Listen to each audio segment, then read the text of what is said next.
Uranium के दो प्रमुख समस्थानिक होते हैं। एक होता है यूरेनियम 235 और एक होता है यूरेनियम 238। मान लीजिए आप इन दोनों समस्थानिकों को एक दूसरे से अलग करना चाहते हैं। तो इन दोनों को अलग करने का एक तरीका है द्रव्यमान वर्णक्रम मापी के द्वारा, यानी कि मास स्पेक्ट्रोमीटर के द्वारा।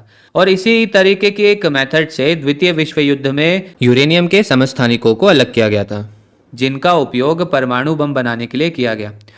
तो इन दोनों में अलग अलग क्या होता है, इन दोनों में द्रव्यमान अलग होता है। यूरेनियम 238 में यूरेनियम 235 की तुलना में अधिक न्यूट्रॉन्स होते हैं, जिसकी वजह से उसका द्रव्यमान अधिक होता है।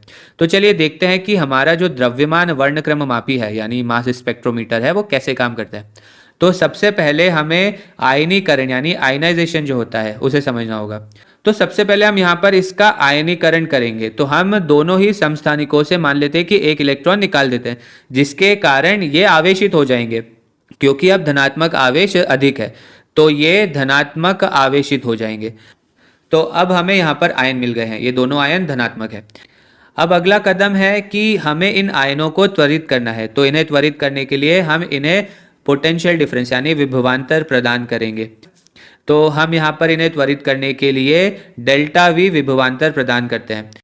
एक बात हम आपको पहले ही बता दें कि इस वीडियो में हम भौतिकी की कई सारी बातें करने वाले हैं, तो उम्मीद है कि आप इसके लिए तैयार होंगे।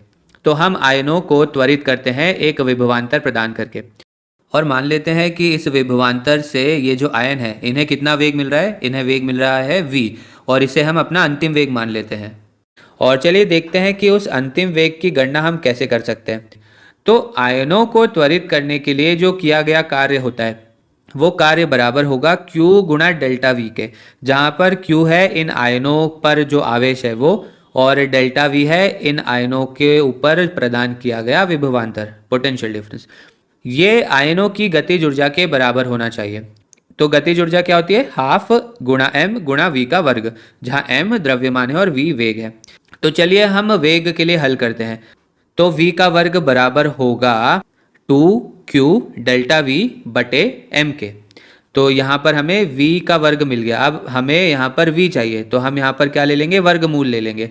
तो v बराबर हो जाएगा वर्गमूल, उसके अंदर आएगा 2q डेल्टा v बटे m। तो ये हो गया वेग। तो ये आयनों का अंतिम वेग हमें मिल गया। तो जब आयन वर्णक्रम मापी के इस हिस्से में प्रवेश करता है तो मान लीजिए कि वो इस दिशा में गतिमान होता है, क्योंकि हम वेग की दिशा को इस दिशा में मान रहे हैं।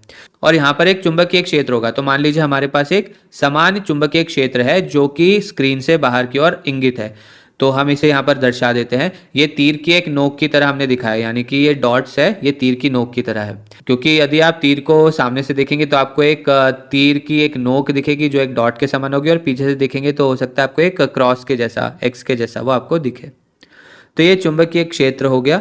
अब भौतिकी में हम चुंबकीय क्षेत्र को B से दर्शाते हैं, B से निर्दिष्ट करते हैं। तो गतिमान आयन जब इस चुंबकीय क्षेत्र में आते हैं तो उन पर एक चुंबकीय बल लगेगा, वे एक चुंबकीय बल का अनुभव करेंगे। तो जो चुंबकीय बल है वो बराबर होता है Q गुणा V क्रॉस B के, जहां पर V क्रॉस B V और B का सदिश गुणनफल होता है। तो यहाँ पर Q आयनों का आवेश है, V आयनों का वेग है, और B जो है वो ये चुंबकीय क्षेत्र है जिसमें ये आयन आ रहा है। तो पहली चीज़ जो हमें यहाँ पर करना है वो है आयनों पर चुंबकीय बल की दिशा का पता लगाना। तो दिशा निकालने के लिए हम दक्षिण हस्त नियम के ही एक प्रकार का उपयोग करेंगे। तो देखिए हमारे पास यहाँ पर जो पहला सदिश है वो है V और जो दूसरा सदिश है वो है B। तो हमें ये करना है कि सबसे पहले V के लिए हम क्या करेंगे, तो हमारा ये जो हाथ है उसको हम सीधे इस तरह से रख देंगे, और हमारी जो चारों उंगलियां है वो V की दिशा में इंगित होगी। यहाँ पर V ऊपर है इसलिए हमने इन चारों को ऊपर इंगित किया हुआ है। अब उसके बाद दूसरा सदिश है B, तो हम अपनी उंगलियों को इस तरह से मोड़ लेंगे कि वे B की दिशा को इंगित करें, यानी B बाहर आ रहा है स्क्रीन के तो वो ऐसे ऊपर बाहर की तरफ, स्क्रीन के बाहर की तरफ पॉइंट कर रही है। तो हमने अपनी चारों उंगलियों को इस तरह से मोड़ लिया है। अब हमें अपना जो अंगूठा है उसे इस तरह से लंबवत रखना है। तो जो हमारा अंगूठा है वो बल की दिशा को दर्शाएगा, तो यानी कि जो बल है वो दाईं ओर लग रहा है। और एक बात पर ध्यान दीजिएगा, यहाँ पर वेग सदिश और चुंबकीय क्षेत्र का जो बल लग रहा है उनके बीच में जो कोण है वो 90 डिग्री है।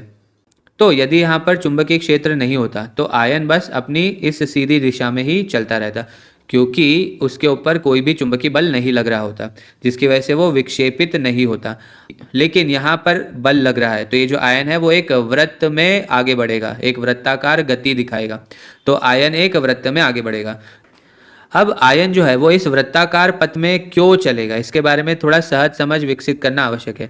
तो अगर हम आयन के बारे में सोचते हैं तो इस बिंदु पर वेग जो है वो इस दिशा में होगा, और यदि आप अपने दक्षिण हस्त नियम का उपयोग करें तो आप देखेंगे कि चुंबकीय बल इस दिशा में है, तो वापस से जो वेग और चुंबकीय बल की दिशा है वो 90 डिग्री ही है। और यदि आप दक्षिण हस्त नियम का उपयोग करें तो आप पाएंगे कि बल अभी भी इस वेग सदिश के 90 डिग्री पर होगा।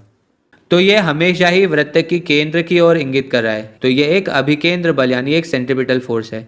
तो हमारे पास एक वृत्त है और ये जो वृत्त है इसकी त्रिज्या जो है हम उसे आर कह देते हैं, तो हम इसे छोटा आर कह देते हैं। तो अब हम इस त्रिज्या की गणना कर सकते हैं चुंबकीय बल के समीकरण का उपयोग करके।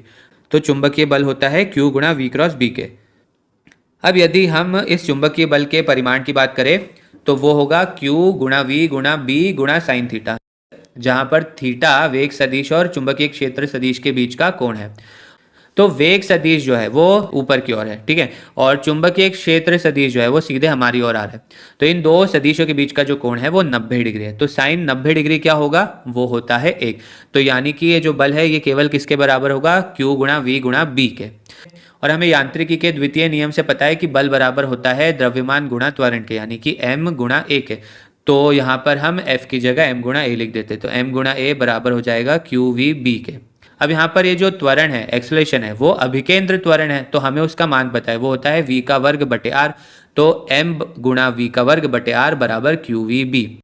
तो हम यहाँ पर ये v के वर्ग में से एक v को इस v से काट देते हैं, तो अब क्या बचेगा, mv बटे r बराबर QB। तो अगर हम इसे r के लिए हल करें तो हमें क्या मिलेगा, mv बटे QB, r बराबर होगा mv बटे QB के। अब हमें यहाँ पर जो वेग है v उसका मान भी पता है, तो हम r में उसका मान भी रख देते हैं।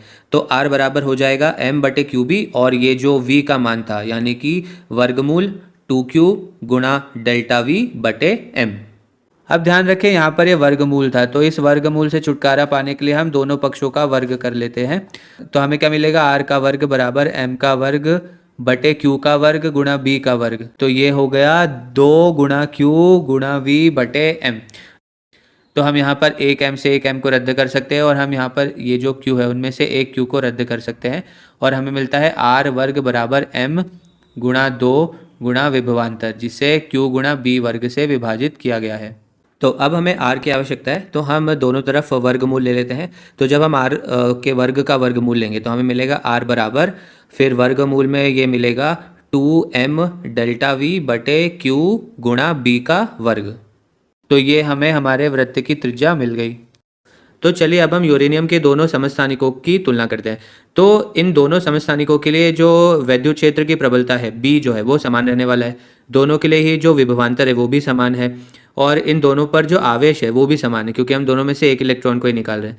तो इन दोनों में क्या अलग है, इन दोनों में केवल मास का अंतर है, यानी कि द्रव्यमान का अंतर है। तो इनका द्रव्यमान अलग होने के कारण इनकी जो वृत्ताकार गति होगी उसकी त्रिज्या अलग अलग होगी। जिस समस्थानिक का द्रव्यमान अधिक होगा उसके लिए त्रिज्या भी अधिक होगी, और जिसके लिए द्रव्यमान कम होगा उसके लिए त्रिज्या भी कम होगी। तो इस तरह से हम उन दोनों समस्थानिकों को अलग अलग कर पाएंगे। और यहाँ पर आप m बटे Q का जो ये अनुपात है उस पर भी ध्यान दीजिएगा। कई द्रव्यमान वर्णक्रम मापियों में इसका उल्लेख होता है, ये या तो m बटे Q के रूप में दिया जाता है या m बटे Z के रूप में दिया जाता है। तो हमारे उद्देश्य के लिए हम बस ये सोचना चाहते हैं कि ये जो द्रव्यमान है वो उस वृत्त की त्रिज्या को प्रभावित करेगा, ठीक है। तो हमने देखा कि यदि द्रव्यमान बढ़ेगा तो त्रिज्या भी बढ़ेगी। और चलिए इस वृत्ताकार पथ के बारे में बात करते हैं। तो अगर हम इस पथ को बनाना चाहें तो हमें क्या बनाना होगा, मान लीजिए कि ये यहाँ हिट करता है, यहाँ पर टकराता है, तो ये जो आयन है वो यहाँ पर टकराए, तो ये यूरेनियम 235 आयन होगा, क्योंकि इसका द्रव्यमान कम है तो इसकी जो त्रिज्या होगी वो भी कम होगी। और अगर हम बड़े द्रव्यमान की बात करें तो वो यहाँ पर होगा, जो कि है यूरेनियम 238, इसके वृत्त की त्रिज्या अलग होगी। तो हम यहाँ इन्हें अलग अलग रंगों से दर्शा देते हैं। तो इस तरह से हमने द्रव्यमान वर्णक्रम मापी का उपयोग करके इन्हें अलग कर लिया, क्योंकि इन दोनों के पथ की त्रिज्या अलग अलग थी। हालांकि ये करना कोई आसान काम नहीं है। वैसे आजकल हम समस्थानिकों को द्रव्यमान वर्णक्रम मापी से अलग नहीं करते, हमारे पास और भी बेहतर तरीके आ गए हैं। तो फिर हम द्रव्यमान वर्णक्रम मापी का उपयोग किस चीज़ में करते हैं? तो हम इनका उपयोग बहुत ही सटीक द्रव्यमान प्राप्त करने के लिए करते हैं।